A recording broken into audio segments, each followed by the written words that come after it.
नमस्कार, मैं पूजा। बिहार न्यूज में आपका स्वागत है। खबरों की ओर बढ़ने से पहले एक नजर आज की सुर्खियों पर। 1 जनवरी से राजस्व अभिलेख की डिजिटल प्रतियां होंगी पूरी तरह वैध। नागरिकों को ऑफिस जाने की नहीं पड़ेगी जरूरत। अब भू अभिलेख पोर्टल से आसानी से प्रतियां प्राप्त कर सकेंगे नागरिक। वंशावली निर्गत करने का अब अंचल अधिकारियों को मिलेगा अधिकार। सरकार ने व्यवस्था तुरंत लागू करने के जारी किया आदेश। ग्रामीण क्षेत्रों जैसी सुविधा अब शहरों में भी होगी उपलब्ध। 14 वर्षीय बिहार क्रिकेटर वैभव सूर्यवंशी की धमाकेदार पारी। पीएम नरेंद्र मोदी और राष्ट्रपति द्रौपदी मुर्मू से मिलने का मिलेगा सम्मान। युवा क्रिकेटर की उपलब्धि बनी चर्चा का विषय। बिहार सरकार शुरू करेगा नई इलेक्ट्रिक व्हीकल नीति। ईवी खरीद पर प्रोत्साहन और चार्जिंग स्टेशन पर 50 से 75% तक का मिलेगा अनुदान। पर्यावरण अनुकूल परिवहन को मिलेगा बढ़ावा। ईशान किशन ने क्रिकेट में रचा इतिहास। सिर्फ 33 गेंदों में शतक लगाकर बने सबसे तेज विकेट कीपर। झारखंड को 412 रनों की दिलाई जोरदार पारी। चलिए बढ़ते हैं शाम तक की बड़ी खबरों की ओर विस्तार से। अटल बिहारी वाजपेयी की 101वीं जयंती आज। भारत रत्न पूर्व प्रधानमंत्री अटल बिहारी वाजपेयी की 101वीं जयंती पर देश भर में उन्हें याद किया जा रहा है और यह दिन सुशासन दिवस के रूप में मनाया जा रहा है। बिहार के मुख्यमंत्री नीतीश कुमार ने सोशल मीडिया पर पोस्ट कर अटल जी को श्रद्धांजलि दी। अटल बिहारी वाजपेयी एक महान राजनेता, कुशल वक्ता और संवेदनशील कवि थे। उन्होंने 3 बार देश के प्रधानमंत्री के रूप में नेतृत्व किया और पोखरण परमाणु परीक्षण, स्वर्णिम चतुर्भुज जैसी ऐतिहासिक योजनाएं भी दी। सीएम नीतीश उनके मंत्रिमंडल में रेल मंत्री रहे और अटल जी का स्नेह व भरोसा उनके राजनीतिक जीवन में महत्वपूर्ण रहा। 1 जनवरी से राजस्व अभिलेख की डिजिटल प्रतियां होंगी वैध। बिहार सरकार ने 1 जनवरी 2026 से राजस्व अभिलेखों की सत्यापित प्रति की पारंपरिक भौतिक प्रणाली खत्म कर डिजिटल प्रतियों को लागू करने का ऐतिहासिक निर्णय लिया है। अब नागरिक भू अभिलेख पोर्टल के माध्यम से डिजिटल हस्ताक्षरित प्रतियां प्राप्त कर सकेंगे, जो पूरी तरह वैधानिक और मान्य होंगी। इससे लोगों को कार्यालयों के चक्कर नहीं लगाने पड़ेंगे और समय, श्रम व धन की भी बचत होगी। ग्रामीण और दूर दराज क्षेत्रों के नागरिकों को विशेष लाभ मिलेगा। यदि कोई अभिलेख ऑनलाइन उपलब्ध नहीं है तो उसकी मांग ऑनलाइन दर्ज कर डिजिटल प्रति प्राप्त की जा सकेगी, जिससे पारदर्शिता और सुशासन सुनिश्चित होगा। वंशावली निर्गत करने का अंचल अधिकारियों को मिलेगा अधिकार। बिहार सरकार ने शहरी क्षेत्रों में वंशावली निर्गत करने का अधिकार अब अंचल अधिकारियों को दे दिया है। राजस्व एवं भूमि सुधार विभाग के प्रधान सचिव CK अनिल के आदेश के अनुसार यह व्यवस्था तत्काल प्रभाव से लागू होगी। उप मुख्यमंत्री विजय कुमार सिन्हा ने कहा कि इससे शहरी नागरिकों को समयबद्ध, पारदर्शी और सुलभ सेवा मिलेगी। पहले शहरी क्षेत्रों में वंशावली निर्गत करने की स्पष्ट व्यवस्था नहीं थी, जबकि ग्रामीण क्षेत्रों में सरपंच द्वारा यह कार्य होता था। इस फैसले से अंचलाधिकारियों की जिम्मेदारी बढ़ेगी और भविष्य में आवश्यकता अनुसार इस व्यवस्था की समीक्षा की जाएगी। कोहरे में निकली बड़ी प्रभात फेरी, गुरु भक्ति में रंगा पटना साहिब।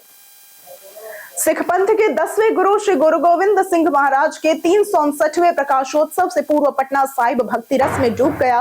तख्त श्री हरिमंदिर जी से सुबह 4:50 पर निकली बड़ी प्रभात फेरी ने अशोक राजपथ को जय घोष और गुरुवाणी से गुंजायमान कर दिया। हाथी, ऊंटों पर सवार श्रद्धालु, पंच प्यारे, कीर्तनी जत्थे और बैंड बाजों ने आध्यात्मिक माहौल बनाया। मार्ग में संगत ने पुष्प वर्षा और स्वागत किया। प्रभात फेरी सुबह 9:45 से तख्त साहिब लौटी। प्रकाशोत्सव के तहत नगर कीर्तन और विशेष कीर्तन दरबार आयोजित होंगे। पटना साहिब श्रद्धा और उत्साह से सराबोर है।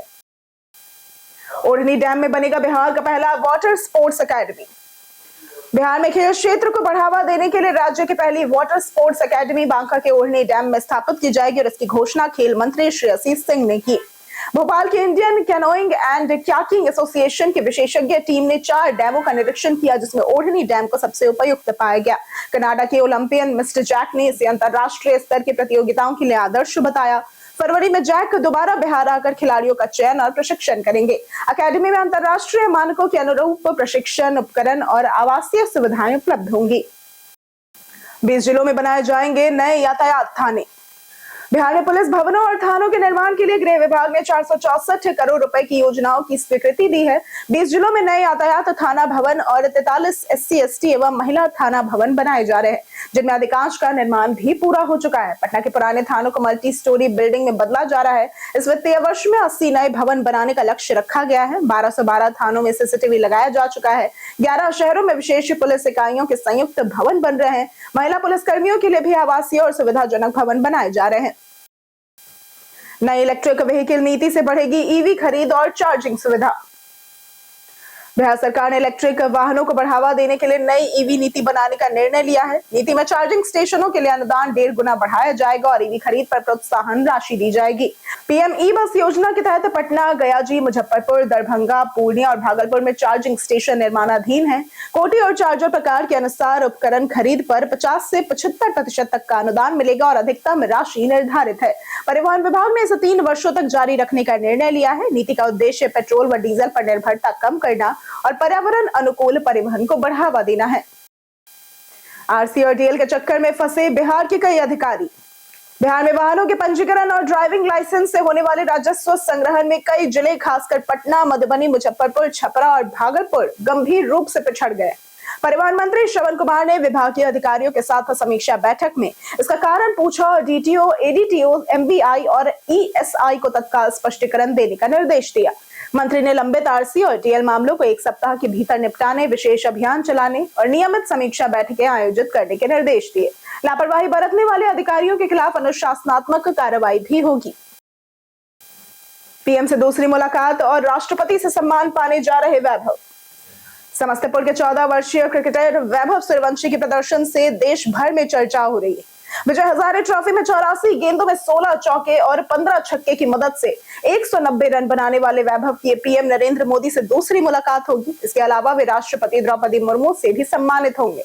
बिहार क्रिकेट एसोसिएशन के अध्यक्ष हर्षवर्धन ने उनकी उपलब्धियों को प्रदेश के लिए गौरवपूर्ण बताया और कहा कि ये सिर्फ शुरुआत है। वैभव के शानदार पारियों ने बिहार टीम को अरुणाचल प्रदेश के खिलाफ 397 रन से जीत दिलाई। बिहार में विश्वविद्यालयों पर 45 करोड़ बिजली बिल बकाया। बिहार में विश्वविद्यालयों पर कुल 45 करोड़ रुपए का बिजली बिल बकाया है और ऊर्जा विभाग के पत्र के बाद शिक्षा विभाग ने सभी विश्वविद्यालयों के कुल सचिवों को निर्देश दिया है कि बकाया राशि उनके आंतरिक स्रोतों से ही चुकाई जाए। उच्च शिक्षा निदेशक प्रोफेसर एन.के. अग्रवाल ने यह आदेश बुधवार को जारी किया। भुगतान से संबंधित कार्रवाई तुरंत शुरू की जाएगी। इसी बीच स्नातक शैक्षिक सत्र 2026-30 के लिए महाविद्यालयों की ऑनलाइन संबद्धता फाइनल सबमिट की तिथि 31 दिसंबर तक बढ़ा दी गई है। अभी तक 408 में से 276 महाविद्यालयों ने फाइनल सबमिट किया है। नए साल की सैर के लिए पटना जू में शुरू ऑनलाइन टिकट बुकिंग। नए साल की सैर को लेकर पटना जू प्रशासन ने तैयारियां पूरी कर ली है। पर्यटकों की सुविधा के लिए 25 दिसंबर से ऑनलाइन टिकट बुकिंग शुरू कर दी गई है। 1 जनवरी को संभावित भारी भीड़ को देखते हुए टिकट दरों में अस्थायी बढ़ोतरी की गई है और कुल 14 काउंटरों से टिकट बिक्री होगी। भीड़ नियंत्रण, सुरक्षा, पार्किंग और अतिरिक्त स्टाफ की व्यवस्था भी की जा रही है। जू प्रशासन का कहना है कि ऑनलाइन बुकिंग से समय बचेगा और अव्यवस्था नहीं होगी। वहीं 1 जनवरी को पटना के प्रमुख पार्कों में भी टिकट दरें बढ़ाई गई है, जो सिर्फ उसी दिन लागू रहेगी। पटना का मोइनुल हक स्टेडियम बनेगा अंतरराष्ट्रीय क्रिकेट कॉम्प्लेक्स। पटना के मोइनुल हक स्टेडियम को आधुनिक अंतरराष्ट्रीय क्रिकेट कॉम्प्लेक्स में बदलने का काम जनवरी 2026 से शुरू होगा। लखनऊ के सिवांस इंफ्रास्ट्रक्चर को 4.98 करोड़ रुपए में यह प्रोजेक्ट सौंपा गया है, जिसकी नई डेडलाइन 2029 है। स्टेडियम में 40,000 दर्शकों की क्षमता, आधुनिक dressing room, gym, spa, physio room, indoor cricket, tennis और volleyball court, video analysis room, 5 star hotel और खिलाड़ी हॉस्टल जैसी सुविधाएं होंगी। रेत आधारित ड्रेनेज सिस्टम से मैदान का रखरखाव आसान होगा। हालांकि मेट्रो स्टेशन, कदम कुआं थाना और साई हॉस्टल जैसी चुनौतियां काम को प्रभावित कर सकती हैं। नए साल से पहले ट्रेन में पकड़ी गई भारी मात्रा में विदेशी शराब। बिहार में शराबबंदी के बावजूद अवैध शराब तस्करी जारी है। नए साल से पहले ट्रेन के जरिए शराब लाने की कोशिश का खुलासा हुआ है। आरपीएफ सहरसा और उत्पाद विभाग की संयुक्त कार्रवाई में SMBT Bengaluru Saharsa superfast express से 8 लोगों को गिरफ्तार किया गया, जिनमें एसी कोच अटेंडेंट और बेडरोल सुपरवाइजर शामिल है। आरोपियों के पास से 1.25 लाख रुपए मूल्य की 181 बोतल विदेशी शराब बरामद हुई। ये कार्रवाई गुप्त सूचना पर ऑपरेशन सतर्क के तहत की गई। सभी आरोपियों को उत्पाद विभाग को सौंप दिया गया है। फर्जी बैंक खाते मामले में सीबीआई ने 2 बैंक अधिकारियों को दबोचा। साइबर धोखाधड़ी में शामिल 2 बैंक अधिकारियों को सीबीआई ने गिरफ्तार किया है। कैनरा बैंक पटना के सहायक प्रबंधक और एक्सिस बैंक पटना के बिजनेस डेवलपमेंट एसोसिएट ने फर्जी बैंक खाते खोलकर साइबर अपराधियों को धन हस्तांतरण में मदद की। आरोपियों ने अपराधियों को सिस्टम चेतावनी संकेतों से बचने के तरीके भी। सीबीआई ने इससे पहले 61 स्थानों पर तलाशी अभियान चलाकर कुल 13 आरोपियों को गिरफ्तार किया था। जांच भारतीय नागरिक संहिता और भ्रष्टाचार निवारण अधिनियम के तहत जारी है। विकेट कीपर ईशान किशन ने 33 गेंदों में शतक लगाकर दुनिया को चौंकाया। विजय हजारे ट्रॉफी में ईशान किशन ने लिस्ट ए क्रिकेट में वर्ल्ड रिकॉर्ड बनाते हुए सबसे तेज शतक लगाने वाले विकेटकीपर बन गए। उन्होंने झारखंड के लिए कर्नाटक के खिलाफ सिर्फ 33 गेंदों में शतक बनाया और श्रीलंका के संदून विराकोडी का 39 गेंदों का रिकॉर्ड तोड़ दिया। किशन ने 14 छक्के और 7 चौकों की मदद से 125 रन बनाए और विजय हजारे ट्रॉफी में दूसरी सबसे तेज सेंचुरी भी लगाई। उनके योगदान से झारखंड ने 412 रन बनाए। इस उपलब्धि के कारण किशन दुनिया के पहले विकेटकीपर बन गए जिन्होंने इतनी तेज सेंचुरी लगाई है। बीते दिन हमारे द्वारा पूछे गए सवाल का जवाब आप लोगों में से बहुत लोगों ने हमारे कमेंट सेक्शन में लिख कर दिया है। जिन्होंने हमारे द्वारा पूछे गए सवाल का जवाब दिया है उनके नाम है अक्षय कुमार, राकेश मिश्रा, संजीव कुमार, सुरेंद्र बेसरा, कुणाल राज, राम कुमार, राजकिशोर महतो, अनवर करीम खान, नरेंद्र कुमार, भूपेंद्र कुमार, नौशाद रजा, राम बाबू दास, रंजीत मिश्रा, शिवम कुमार, आदित्य कुमार, हेमंत कुमार, बाबूलाल मरांडी, दीपक कुमार, रामायण सिंह, अमरजीत यादव और कौशलेंद्र कुमार। इसी के साथ बढ़ते हैं आज के सवाल की ओर। आज का सवाल है, आपके हिसाब से बिहार का सबसे बड़ा विकास क्षेत्र? आप अपना जवाब हमें हमारे कमेंट सेक्शन में लिखकर जरूर बताएं। आज के लिए सिर्फ इतना ही। बिहार की तमाम खबरों के साथ बने रहने के लिए देखते रहे बिहारी न्यूज। और साथ ही अगर आप यूट्यूब चैनल पर देख रहे हैं तो चैनल को सब्सक्राइब करें और अगर आप फेसबुक पेज पर देख रहे हैं तो लाइक और फॉलो जरूर करें।